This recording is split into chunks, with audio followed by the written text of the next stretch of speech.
இனி வருகின்ற நாட்கள் அனைத்தும் நல்ல நாளாக மாறப்போகுது. உங்களுக்கு முருகப்பெருமான் பிடிக்குன்னா ஓம் முருகா போற்றி எனும் மந்திரத்தை கமெண்ட் பண்ணிட்டு வீடியோக்குள்ளே போகலாங்க. இன்னைக்கு இந்த வீடியோ பதிவில் யாரை பற்றி பார்க்க போகிறோன்னா 17 அடி கம்பீரத்தில் படுத்துக்கொண்டு காட்சியளிக்கக்கூடிய இந்த அம்பாள் பார்த்தீங்கன்னா மக்களுடைய மனக்குறைகளை தீர்த்து வைப்பா. குறிப்பாக 90 நாட்களுக்குள்ள நிச்சயம் எந்தவித வேண்டுதலாக இருந்தாலும் நிறைவேற்றி தரக்கூடிய அம்பாள் எங்கு அமைந்திருக்கா. இந்த அம்பாள் கோவிலில் சிறப்பு என்னன்னா மிளகாய் அரைத்து பூசுவதுங்க. தங்கள் இழந்த பொருளையோ செல்வத்தையோ எந்தவித கஷ்டமாக இருந்தாலும் நீதி வேண்டுன்னு இந்த அம்பாளை நினைச்சு கொண்டு இங்கே இருக்கக்கூடிய நீதி கல்லை பற்றினா மிளகாய் அரைத்து பூசினா 90 நாட்களுக்குள்ள, அதாவது 3 மாதத்துக்குள்ள தங்களுடைய வேண்டுதலோ இழந்த பொருளையோ செல்வத்தையோ மீட்டு தரக்கூடிய மாசாணி அம்மன் ஆலயத்தில் கருவறையில் நடந்த சில அதிசய நிகழ்வுகள் தான் இந்த வீடியோவில் பார்க்க போகிறோங்க. மேலும் இங்கு மாசாணி அம்மனுடைய வரலாறு என்ன, இந்த அம்பாலை எந்த முறையில் வழிபாட்டா நம்முடைய பிரச்சனைகள் தீருன்னு தெரிஞ்சுக்கலாங்க. மேலும் நீங்கள் புதியவராக இருந்தீங்கன்னா மறக்காமல் சேனலை சப்ஸ்கிரைப் பண்ணிவிட்டு கூடவே இருக்க பெல் பட்டனை கிளிக் பண்ணிக்கோங்க. உங்களுடைய வேண்டுதலை மனதார மாசாணி அம்மனே போற்றின்னு மனதார நினைச்சு கொண்டு 3 முறை கமெண்ட் பண்ணுங்கள். நிச்சயம் உங்களுடைய வேண்டுதலை மனக்குறைய இந்த அம்பாள் தீர்த்து வைப்பா. மேலும் தனிப்பட்ட முறையில் இந்த நேரத்தில் ஜாதக ரீதியாக ஏற்படக்கூடிய பிரச்சனைக்கு சரியான ஒரு பரிகாரத்திற்கோ வீடியோவில் டிஸ்கிரிப்ஷன் கீழே ஜோதிடர் நம்பர் கொடுத்துருக்கோம். அந்த நம்பருக்கு நீங்கள் கால் பண்ணி தெரிஞ்சுக்கலாம். வாங்க வீடியோக்குள்ளே போகலாம். உங்களுக்கு வாழ்க்கையில் பார்த்தீங்கன்னா கஷ்டத்தை மட்டும் அனுபவிச்சுட்டு இருக்கீங்களா? உங்களுக்கான நீதி வேணும்னா தவறாமல் எந்த ஒரு ஆலயத்திற்கு சென்று மிளகாய் அரைத்து பூசினா நிச்சயம் நீதி தருவா இந்த மாசாணி அம்மன். கோவையில் பொள்ளாச்சியில் தென்னை மரங்கள் மலைகள்னு சூழ இயற்கை அழகு கொஞ்சம் கூடிய இடத்துல மனக்குறையை தீர்த்து வைக்கக்கூடிய அம்பாள் தாங்க இந்த மாசாணி அம்மனுடைய ஆலயம் அமைந்திருக்கு. கோவையில் இருந்து பார்த்தீங்கன்னா பொள்ளாச்சியில் இந்த ஒரு ஆலயம் இருக்குது. இங்கு எல்லா கோயிலிலும் நின்ற நிலையில் இல்லைன்னா அமர்ந்த நிலையில தான் அம்மனை பார்த்துருப்பீங்க. ஆனால் இங்கே இருக்கக்கூடிய அம்பாலோ பார்த்தீங்கன்னா மாசாணி அம்மன் கோயிலில் 17 அடி சைன கோலத்தில் அருள்பாலித்து வருகிறார் இந்த மாசாணி அம்மன். அம்மனுடைய காலடியில் இருக்கக்கூடிய அசுரன் மகுடாசுரன்னு சொல்லுவாங்க. மேலும் இங்கு ஆடி மாசி மாதங்கள்னா அமாவாசை பௌர்ணமின்னு இல்லாமல் எல்லா நாட்களுமே பக்தர்கள் குவியும் இடமாக மாசாணி அம்மனுடைய கோவில் இருக்கு. இங்கு பொருள்களை களவு கொடுத்தல், கடன் பிரச்சனைன்னு, நம்பிக்கை துரோகம், பகைன்னு மனக்குறையோடு வரக்கூடிய பக்தர்கள் இங்கு இருக்கக்கூடிய நீதிகளில் பார்த்தீங்கன்னா மிளகாய் அரைத்து பூசி நீதியை வேண்டுறாங்க. இங்கு வழிபடக்கூடிய பக்தர்களின் கோயிலை விட்டு செல்லும்போது மனக்குறை இறக்கி வைத்து விட்டு செல்வாங்க. மேலும் இங்கு தன்னுடைய குறை நீங்கியதோ மீண்டும் 90 நாட்கள் கழித்து வந்து கோயிலுக்குள்ள வந்து மாசாணி அம்மனுக்கு எண்ணெய் காப்பு செய்து வழிபடுறாங்க. நீதி மட்டும் இல்லைங்க, பல்வேறு கோரிக்கைகளையும் நிறைவேற்ற கோரிக்கை கோயிலில் இருக்கக்கூடிய மரத்தில் மஞ்சள் பூசியோ எலுமிச்சை பழத்தை கட்டுதல்னு பக்தர்களுடைய வழிபாடாக இருக்கு. மேலும் இங்கு மாசாணன்னா மயானன்னு பொருள். மயானத்தில் இருக்கக்கூடிய அம்மன் நீதி தேவதையாக இங்கு அருள்பாலித்து வருகிறார். மேலும் இங்கு பார்த்தீங்கன்னா மன நோய்களை தீர இந்த மாசாணி அம்மனுடைய சிறப்பான ஒரு வழிபாடு முறை இருக்குங்க. நீதி தேவதையாக அருள்பாலிக்கக்கூடிய இந்த மாசாணி அம்மன் பார்த்தீங்கன்னா பக்தரின் கண்ணீரை துடைக்கக்கூடிய அன்னையாக இருக்கிறார். அருள் சக்தி பீடத்தின் அரசாட்சி செய்யக்கூடிய அன்னை மாசாணி அம்மன் தான் மயான தேவதையாக வழிபடுறாங்க. அம்மனின் தோற்றமே ரொம்ப சிறப்புங்க. 17 அடி நீளத்தில் நாணயத்தை ஒத்த வட்ட பொட்டோடு காட்சியளிக்கக்கூடிய அன்னை குங்குமக்காரியாக மஞ்சள் சேலையை உடுத்தி கொண்டு படத்திற்கு கோலத்தில் அருள்பாலித்து வருகிறார். மண்ணால் உருவாக்கப்பட்ட இந்த திருமேனி தெற்குல சிரசை வைத்து படுத்திருக்கக்கூடிய வடிவமோ, திருக்கரங்கள திரிசூலமும் உடுக்கை கபால சர்ப்ப ஏந்தி சிரசில் ஜவள மகுடத்தை தரித்து மேலே நோக்கியபடி காட்சியளிக்கிறார். இங்கு ஆலயத்தில் பார்த்தீங்கன்னா ராஜகோபுர வடக்கு திசையில் அமைந்திருக்கு.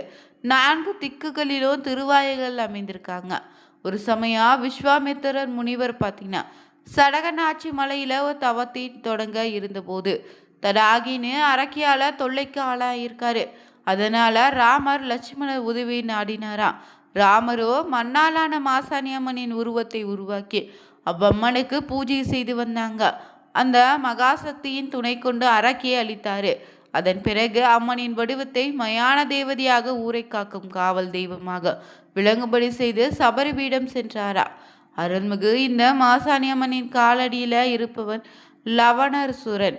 லவணன்னா உப்பு, எதையும் பார்த்த மாத்திரத்தில் உப்பாகி விடுவான்னு வரம் பெற்றவன். எத்தனையே தூய நீராக இருந்தாலுமே அதை உப்பாகி தவ முனிவர்களையும் மக்களையும் அல்லல் படுத்தி கொண்டிருந்தா லவணாசுரன். பிறகு கோபம் கொண்ட அன்னை அவனை தன் காலையில அடக்கி வைத்தாங்க. பிறகு இங்கு அருள்மிகு மாசாணி அம்மன் கருவறையில கிழக்கு பக்கத்துல சுயம்புவாக வீற்றிருப்பா. அருகில ஆட்டுக்கள் வைக்கப்பட்டு இருக்குதுங்க. பொய்க்குற்றம் சாட்டவங்கன்னு ஏமாற்றப்பட்டவங்க, பல்வேறு பாதிப்புகள் உள்ளானவங்களும், பொருள்களை திருடு கொடுத்தவங்கன்னு வரமிளகாய் வாங்கி வந்து இங்கு ஆட்டு விரல்ல அரைத்து வேண்டுதல் செய்து அரைத்த மிளகாயை எடுத்து இரு கைகளாலும் நீதி தேவதையான நீதிக்கல்லின் மீது பூச வேண்டும். அந்த வேண்டுதல் உண்மையானதாகவோ நியாயமானதாக இருந்தால் அதனை கண்டிக்கும் விதமாக சம்பந்தப்பட்டவங்களுக்கு நிச்சயம் தண்டனை கொடுத்து அன்னை நல்ல தீர்ப்பு வழங்குபவாள்னு பயப்படைத்த பக்தர்கள் தெரிவிக்கிறாங்க.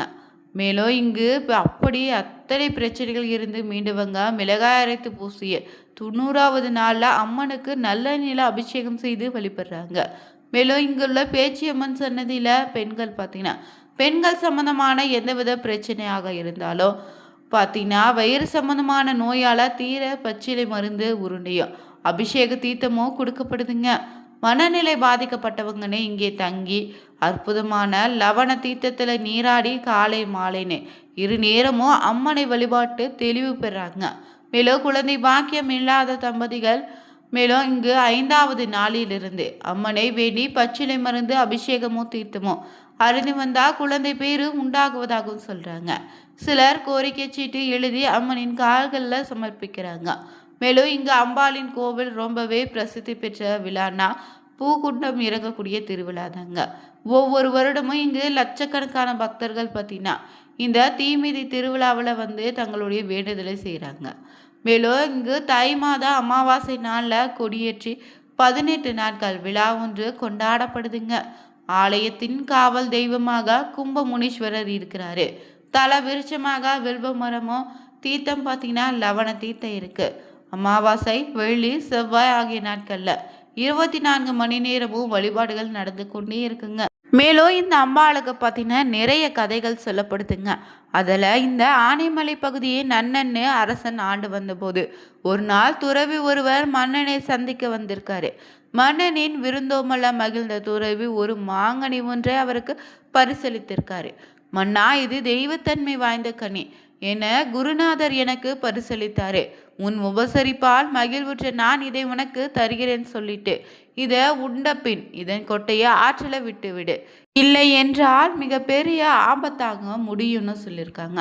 ஆனால் அதை உண்டு அதன் சுவையில் அமைங்கிய மன்னனும் துருவினுடைய வார்த்தையை அலட்சியம் செய்து கொட்டையை தன்னுடைய நந்தவனத்தில் ஆற்றோரமாக நட்டு காவலர்கள் மூலம் பராமரித்து வந்திருக்காரு. அந்த கனியை யாரேனும் சாப்பிட்டா அவர்களுக்கு மரண தண்டனைன்னு அறிவித்துட்டாரு. அப்போது மீண்டும் வந்த துறவி, மன்னா, இந்த மரத்தின் ஒரு கனி மட்டுமே பழுக்கும், அதை நீங்க சாப்பிட்டா இந்த தேசம் அழிந்து விடும், ஒரு தெய்வீக பெண்மணி ஒருவரே சாப்பிடுவார்னு சொல்ல அவரின் வார்த்தையை அலட்சியம் செய்து விடுகிறார் மன்னனும். மன்னனின் படை தளபதி கோசர் என்பவருக்கு சயனின்னு அழகு வாய்ந்த ஒரு பெண் குழந்தை இருந்திருக்கு. அவளுக்கு பொருத்தமான மகிழன்னு வீரனை திருமணம் செய்து வைத்திருந்தாரு. சயனி திருமணம் முடிந்து முதல் மாதத்திலே கர்ப்பமானா. ஆனால் வளைகாப்பு முடிந்து 8வது மாதம் தந்தை வீட்டுக்கு வந்த சயனிக்கு மாம்பழங்கள்னா உயிருங்க. தந்தை மகளுக்கு விதவிதமான மாம்பழங்கள் வாங்கி தந்திருக்காரு. ஒரு நாள் தன் தோழிகளோடு ஆற்றில குளிக்க செல்லும் போது ஆற்றில மிதந்து வந்த நன்னன் தோட்டத்து மாம்பழத்தை எடுத்து சாப்பிட்டு விடுகிறார் சயனியும். அதை அறிந்த நன்னனும் கர்ப்பிணின்னு பார்க்காம மகிழன் கோசர் வேண்டுகோளை ஏற்காமலும் சயனிக்கு பத்தினா தண்டனை நிறைவேற்றிட்டாரு. மகிழன் நன்னனை கொன்று தானும் உயிர் துறந்தாரு. கர்ப்பிணி பெண்ணை கொன்றதனால ஊரில் மழை இல்லை, பஞ்சம் இல்லைன்னு நினைத்த மக்கள் சயனிக்கு மண்ணில் சிலை செய்து வழிபட ஆரம்பித்தாங்க. அதன் பின் ஊரில் மழை பெய்து செழிப்பு ஏற்பட்டிருக்கு. அதிலிருந்து அந்த அம்மன் மாசாணி அம்மன்னு அழைக்கிறாங்க. சிறிய அளவில் துவங்கிய வழிபாடு இன்று மிகப்பெரிய பிரம்மாண்டமாக நடந்துட்டு வருதுங்க. அம்மனின் பல்வேறு வடிவங்களை இந்த மாசாணி அம்மன் ஒன்று தான். அன்னை செய்த அற்புதங்கள் ஏராளம். உக்கிர தெய்வமான இவள் தன்னை நம்பியவங்களே கைவிட்டதில்லை. இங்கு வரக்கூடிய பக்தர்கள் தங்களுடைய குறைகளை எழுதி பூசாரியிடம் தர அதை அவர் அம்மன் பாதத்தில் சமர்ப்பிப்பாங்க. அன்னை பார்த்தீங்கன்னா அந்த குறைகளை நிவர்த்தி செய்கிறார். மேலும் இங்கு உக்கிர தெய்வமான மாசாணி அம்மன் பல்வேறு அமானுஷ்ய சக்திகளிடமிருந்து நம்மை காக்கக்கூடிய தெய்வம்னு பக்தர்களின் நம்பிக்கையாக இருக்கு. அம்மனின் சிலை படுத்த வாக்கில் இருக்கோ தலை முதல் பாதம் வரை 15 அடி ஆகும். இதன் ராஜகோபுரம் வடக்கு நோக்கி இருக்கு. கோயிலுக்கு 4 வாயில்கள் இருக்குதுங்க. கருவறையை கிழக்கு பக்கத்துல அம்மன் சுயம்புவாக வீற்றிருக்காங்க.